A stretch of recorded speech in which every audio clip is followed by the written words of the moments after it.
Hello again, everyone, and welcome back to Reddit Aliens. I'm John, and as always, thank you so much for being here. Good topic? Let's do it. People of Reddit who work in non-haunted businesses and don't spend all your time in the woods, what's the creepiest thing you've ever experienced? Please remember to like, share, and subscribe. I am fairly small for a guy. I stand at around 5'5", and the most I've ever weighed was around 150 pounds.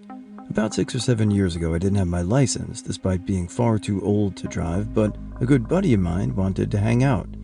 He too did not have a way of transport, so we decided to both walk towards one another and meet in the middle. We would both be walking 5 miles. It was 3 a.m. on a cold winter night, and I was wearing a black jacket with my hood up. About 2 miles into my hike along the main road, a car pulled into a parking spot of a home I was passing just a few feet behind me. He wasn't entirely in the driveway. He was almost halfway there, hanging out into the road. I half expected it to be just some kind stranger waiting to give me a ride, but I wasn't about to take any rides from anybody. I kept pacing forward and ignored the car behind me, expecting them to roll down a window and shout at me. Didn't happen. The car just sat at the edge of the driveway, running but completely dark inside, to the point that I could only barely make out the figure of a large man. I don't typically get frightened by much, but something in the air made me tense up, and my heart kind of dropped to my stomach. I stopped and turned to look at the car. I had a feeling that the person driving was watching me intently. The figure in the car was definitely facing me. I could see the reflection from his dash bouncing off of his eyes. I stared back. I figured he was about to yell out to me, but he just sat quietly in a strangely menacing way that I've only ever seen scenes in movies play out. I kind of waved at the figure, letting him know I saw him, and waited for some type of communication in return. He didn't budge. He just stared intently. I returned to pacing away, slightly brittle. After just a few moments, I could hear the car slowly roll in reverse, so I turned to face it, but kept pacing backwards. The car kept creeping slowly.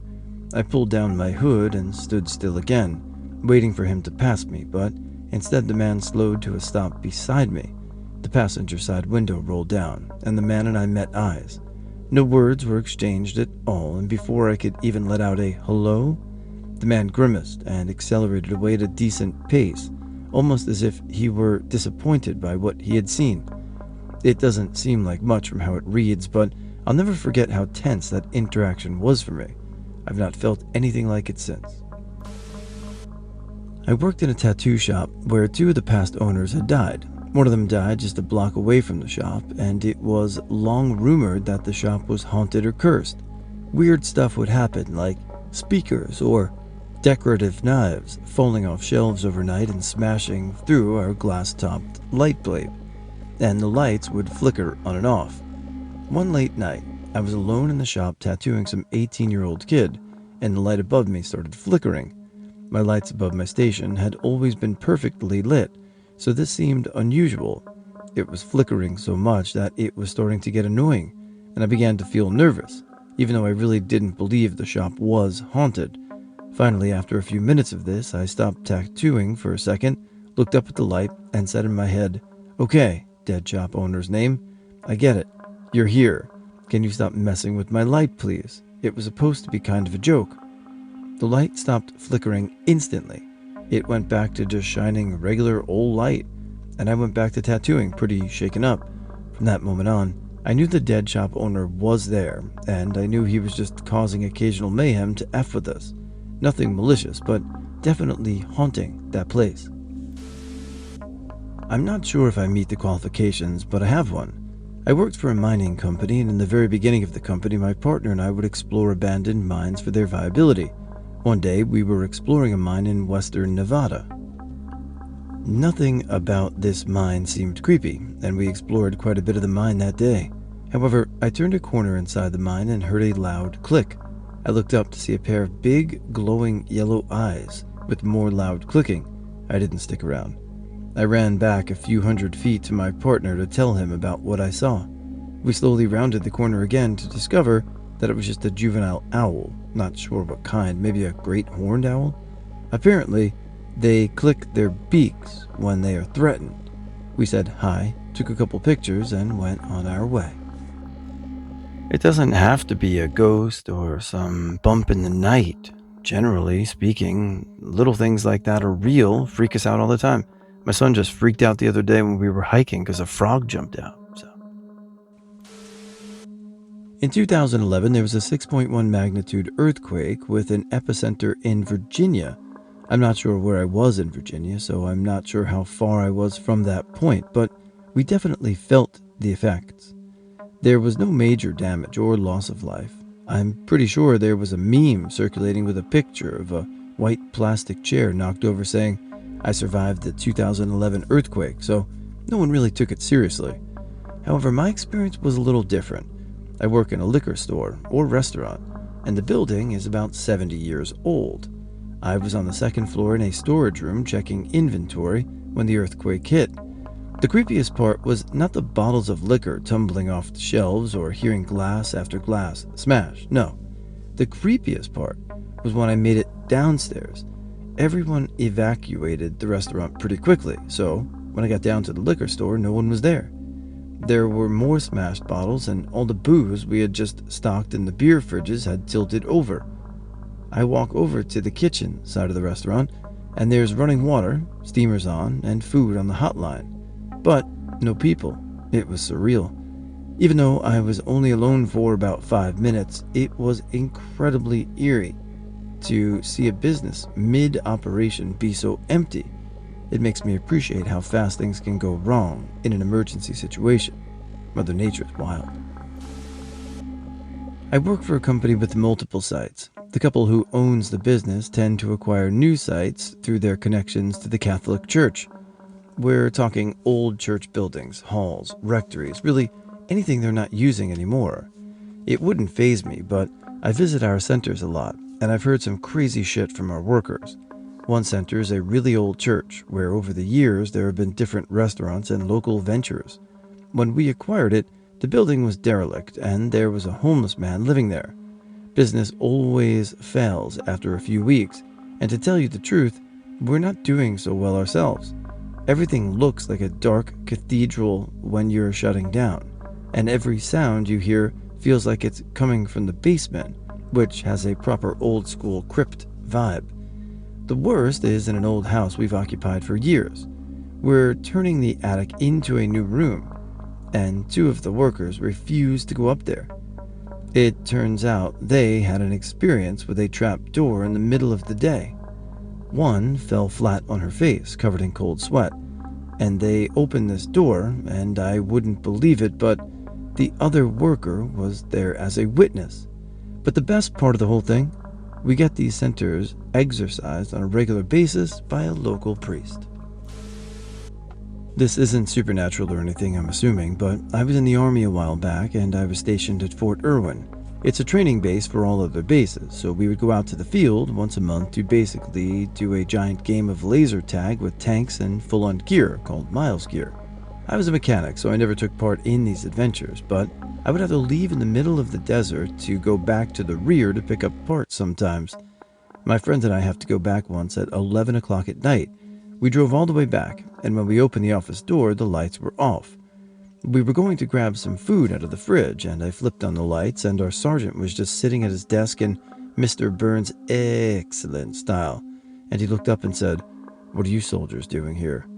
We both screamed because he startled us, and I said, "What are you doing here?" He looked at me like I was crazy, and then my buddy explained we needed parts. He nodded, and we forgot about the fridge, so we grabbed our parts and left, but as we left I said, "Do you want this light on or off?" He blinked at me and said, "Off is fine." So I turned off the lights and left. I still have no idea what he was doing there, and it has always creeped me out, especially because he looked kind of like a troll that would live under a bridge. Miles Gear, that takes me back. I haven't heard that in probably 20 years. Pretty cool. And, those long-time enlisted people, they go through some stuff, so not crazy. This story isn't as mysterious as it is creepy. A family friend of mine used to work in private wealth management. One of her jobs was to diversify her client assets on the stock market. Out of nowhere, she gets a call from a representative of one of her very big private clients to sell all the stocks of a big airline and move the liquidity somewhere else. No buts, and if needed, they could sell up to 5% below market as long as the shares are sold quickly. This was extremely weird as the stock price of the company was pretty stable, and specifically, this client's portfolio was heavily hedged with this stake, but she didn't think much of it. Oftentimes, her clients did this for personal reasons, such as having a bad experience on a plane or with the company, or etc. 2 days later, one of her colleagues with whom she shared this peculiar story told her how the airline stock price started slowly but surely falling. Some people were selling off their shares too, which were gladly bought by the market at increasing prices. The next day, American Airlines Flight 11 crashed into the North Tower of the World Trade Center in New York. The stock market was closed for another week. In short, my acquaintance believes that some shareholders found out about the attacks and were quick to act, knowing what was being planned, or otherwise it was a very weird coincidence. I used to work in a jewelry store. We had moved our store to another location, and the new place was definitely haunted. Lights would turn on and off randomly, stuff would just be moved, you'd hear stuff moving around in rooms you knew were empty, and weird stuff would just happen. My manager at first would say, well, someone had to have moved this random thing that is missing because I left it right here. And we'd all tell her none of us touched it. Nothing would go missing in our old store, so why would this just start now? She thought we were playing a prank on her, so she started watching the cameras to catch whoever it was. Her tune changed really quickly because you could see it dead on the camera with things moving. I remember specifically a chair falling over and watching lights turn on and off when the store was closed. She was so spooked that she called the owner of the building to see what happened to the other store. Its manager that had rented there. Were they alive? Did they report anything like this? Did anyone die here? The owner said no one had ever reported anything like this. I worked there for another 2 years, and we pretty much just got used to it. It never went further than hearing noises or seeing things, and things moving. I still talk to a few old coworkers, and it's funny to look back, but yeah, that was definitely one of the freakiest things to see on camera. It felt like ice down my spine. It's one thing to think weird things are happening around you, but to see them on camera like that was so freaky. I used to have a cat that I would let outside during the day and bring it in at night. Well, one night about 2 years ago, I went outside to get her. It's 3 a.m., and I'm whistling for the cat when I start to hear this noise down the street. It's not uncommon to hear things at night at my house because I live right next to an interstate, so I don't think sounds and pay any attention. So I go back to waiting for the cat, and after a minute or two I begin to whistle again. I pause for a second and hear the sound again, only this time I made a noise. It was closer, and something doesn't seem right. I whistled one more time, and that's when I noticed what's wrong. The sound I was hearing was someone mimicking my whistle, and while doing it, this person was getting closer to me. Now, my road has no streetlights, so I couldn't see the person or tell where she was coming from. Not waiting for the cat anymore. I turned around and went back inside. Maybe not creepy enough for me, for some, but it was enough to make me think twice.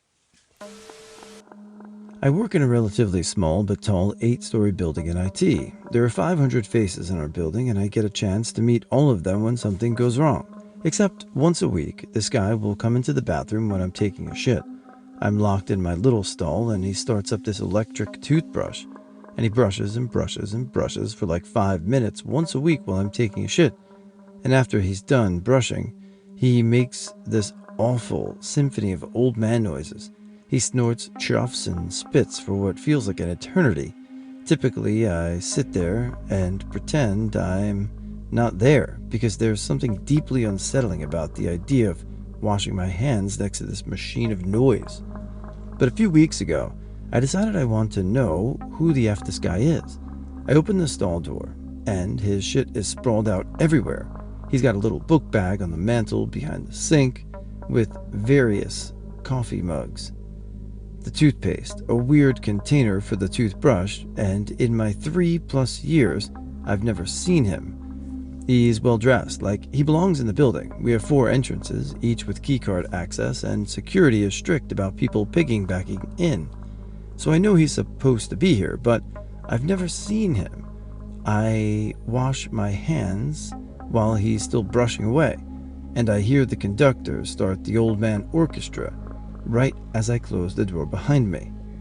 Multiple people on my floor know exactly who I'm talking about, but they've never been there longer than me, and I have no idea who actually it is. I've only half convinced he lives in a closet or something.